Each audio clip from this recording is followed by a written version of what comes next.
만약 이 편지가 세상에 공개되었다면 저는 이미 체포되었거나 어쩌면 더 이상 이 세상 사람이 아닐지도 모릅니다. 2025년 12월 중국 군부의 실질적 1인자이자 시진핑 주석의 오랜 동지였던 장유샤 부주석이 남긴 마지막 편지. 오늘 우리는 그 속에 담긴 충격적인 진실을 마주하게 됩니다.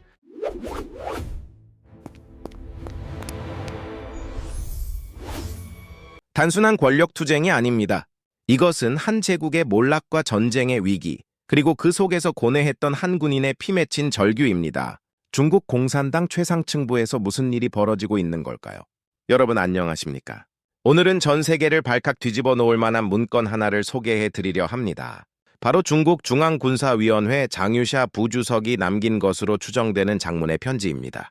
이 편지는 시진핑 주석의 1인 독재 체제에 대한 통렬한 비판과 대만 침공 시나리오의 허구성, 그리고 중국 내부의 치열한 권력 암투를 적나라하게 폭로하고 있습니다. 장유샤는 편지의 서두에서 자신의 체포를 예견하며 이렇게 말합니다. 저를 체포하는 것은 저 한 사람의 문제가 아니라 수많은 사람들의 숙청으로 이어질 것이라고 말이죠. 그는 자신이 당의 규율을 어겨서가 아니라 오직 중앙군사위원회 주석 책임제라는 시진핑의 1인 지배체제에 반대했기 때문에 제거되는 것이라고 주장합니다. 여기서 우리가 주목해야 할 점은 장유샤가 언급한 쿠데타의 정의입니다. 그는 자신이 체포되는 상황 그 자체가 바로 시진핑과 그 측근 3명에서 다 선명히 꾸민 쿠데타라고 규정합니다. 정치국 전체의 합의도 없이 비밀리에 진행되는 숙청이야말로 당의 기율을 무너뜨리는 행위라는 것이죠. 그는 1989년 천안문 사태 당시 덩샤오핑의 결정을 언급하며 지금 시진핑이 중국을 북한과 같은 철저한 통제 국가로 만들려 한다고 경고합니다. 편지에는 시진핑 주석의 군 장악 방식에 대한 적나라한 비판이 담겨 있습니다.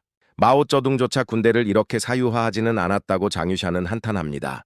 인민군이 당의 군대가 되는 것은 맞지만 특정 개인의 사병이 되어서는 안 된다는 것이 그의 신념입니다. 현재 중국 군대 내에서는 원칙 없는 충성 맹세와 초고속 승진이 난무하고 시진핑을 마치 신처럼 숭배하는 분위기가 강요되고 있다고 합니다. 하지만 정보가 넘쳐나는 현대 사회에서 이런 구시대적인 선전은 오히려 반감만 살 뿐이라고 그는 지적합니다. 특히 충격적인 대목은 시진핑 주석이 등장할 때마다 군지휘부 전원이 북한 김정은을 대하듯 기립박수를 치는 장면에 대한 묘사입니다. 장유샤는 그 현장에서 역겨움과 불편함을 느꼈다고 고백합니다. 이는 단순한 감정적 거부감이 아니라 시스템에 대한 근본적인 회의감이었습니다. 그는 체제가 개혁되지 않으면 누구든 다음 희생자가 될 수 있다고 경고합니다. 장유샤와 시진핑의 갈등은 단순히 인사 문제에 그치지 않습니다. 더 심각한 문제는 바로 전쟁입니다. 장유샤는 시진핑이 끊임없이 전쟁을 일으킬 기회를 엿보고 있으며 특히 대규모 전쟁을 직접 지휘하고 싶어 한다고 폭로했습니다. 남중국해와 인도 국경에서의 불필요한 분쟁이 그 증거입니다. 참전 용사 출신인 장유샤는 전쟁의 참혹함을 누구보다 잘 알고 있습니다. 지도자들은 책상 머리에서 전쟁을 결정하고 나중에 웃으며 악수하지만 전방의 병사들은 차가운 땅에 묻히고 그 가족들은 평생 고통 속에 산다는 것을 말이죠. 그는 덩샤오핑이 1982년 헌법을 개정해 도입한 중앙군사위원회 주석 책임제가 모든 비극의 씨앗이라고 지적합니다. 이 제도가 덩샤오핑에게 절대 권력을 쥐어주었고 천안문 사태 당시 탱크를 몰고 자국민을 짓밟을 수 있게 만들었다는 것입니다. 그리고 지금 시진핑은 그 제도를 이용해 대만 침공을 준비하고 있습니다. 하지만 장유샤는 냉철한 현실인식을 보여줍니다. 그는 류 야저우 장군의 분석을 인용하며 대만 침공이 중국의 파멸을 가져올 것이라고 단언합니다. 수십만 병력을 동원해도 미일 연합군의 개입으로 남부 해안의 주요 시설이 순식간에 파괴될 것이며 해외 자산 동결과 막대한 전쟁 배상금으로 인해 중국 경제는 붕괴할 것이라는 시나리오입니다.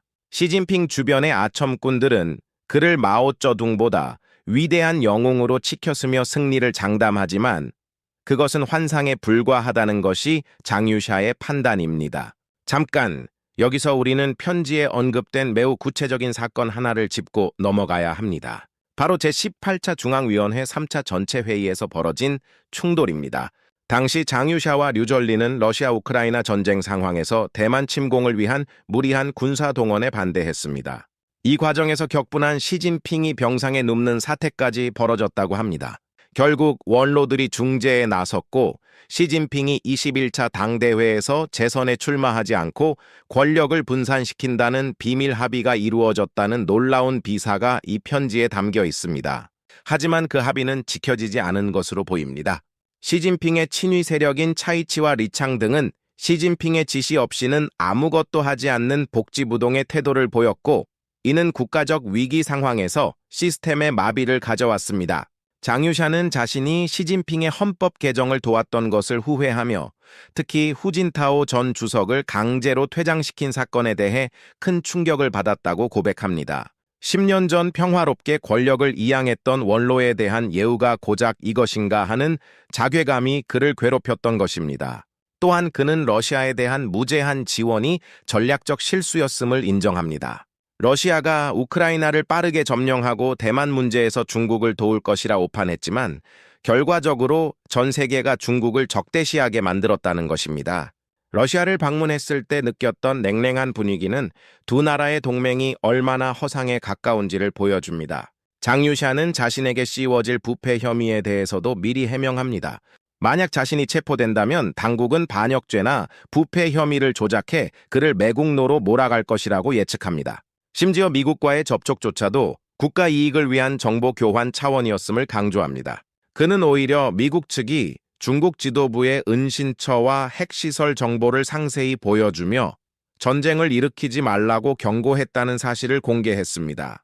현대 기술 앞에서는 비밀이 없으며 무모한 전쟁은 자살행위임을 미국이 팩트로 보여주었다는 것이죠.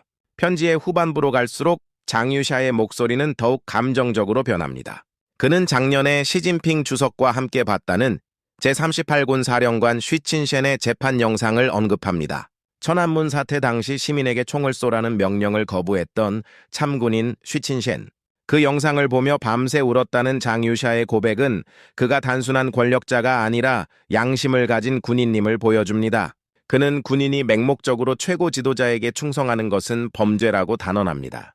옳고 그름을 판단하지 않는 군대는 결국 자국민을 해치게 된다는 준엄한 경고입니다. 마지막으로 장유샤는 시진핑 동지에게 4가지를 간곡히 부탁합니다. 첫째, 약속대로 21차 당대회에서 물러날 것.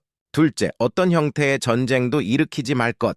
셋째, 미국이 주도하는 국제 질서를 인정하고 적대하지 말 것. 넷째, 진정한 개혁 개방을 추진하고 인민에게 권력을 돌려줄 것. 이것은 부하가 상사에게 하는 건의가 아니라 죽음을 앞둔 친구가 친구에게 남기는 유언과도 같습니다. 이게 핵심인데요. 장유샤는 이 편지를 통해 중국 공산당 내부의 치부가 낱낱이 드러나기를 바랐습니다. 자신의 희생이 헛되지 않도록 여론과 역사가 시진핑을 심판해주기를 기대하고 있습니다. 그는 자신이 체포된 후 언론이 쏟아낼 혐의들을 믿지 말라고 당부합니다. 트럭 한 대 분량의 현금이 나왔다는 식의 보도는 모두 조작일 것이라고 말이죠. 2025년 12월, 겨울의 차가운 바람 속에서 쓰인 이 편지는 중국 현대사의 가장 어두운 단면을 비추고 있습니다.